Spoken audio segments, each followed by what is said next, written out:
સંસ્કાર નગરીના વાસીઓ, વડોદરા વાસીઓ કેમ છો?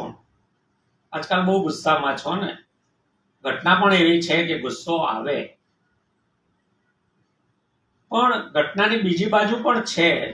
અને બીજી બાજુ એ છે, હૃદય પર હાથ રાખીને ઈમાનદારીથી સાચું કહો. જેમના ઉપર અત્યારે તમે ગુસ્સો કરો છો, કોર્પોરેટર, ધારાસભ્ય, એમના ચહેરા, એમની લાયકાત જોઈને તમે મત આપ્યો તો એમને?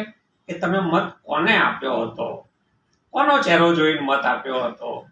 તમે જેનો ચહેરો જોઈને મત આપ્યો કે તમે આટલા દિવસ પાણીમાં ડૂબેલા રહ્યા, મગરના જોખમો વચ્ચે, વીજળી વગર, એકવાર તમને જોવાય આવ્યા ખરા?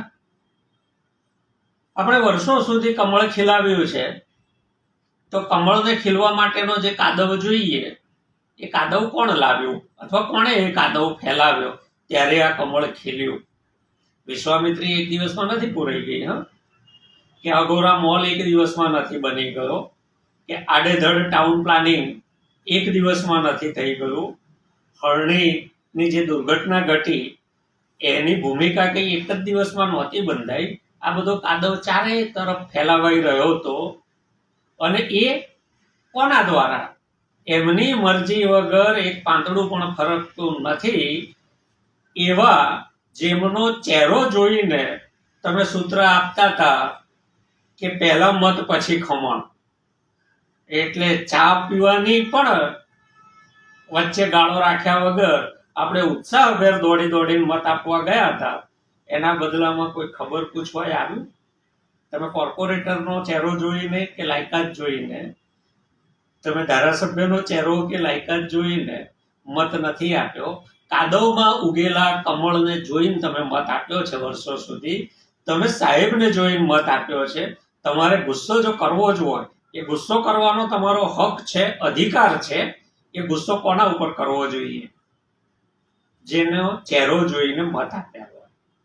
બિચારાઓને જેમનું કઈ વજૂદ નથી, કોઈ જેમને સાંભળતું નથી, એમના ઉપર તમે ગુસ્સો કરો તો તમારો ગુસ્સો ક્યાં પહોંચશે?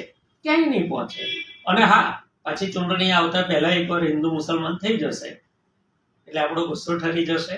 આપણે પાછા એ જ કાદવમાં રમીશું, અને આવતા ચોમાસે ફરી પાછા મગરોને શહેરોનો વિકાસ જોવાની આપણે છૂટ અથવા તક આપીશું.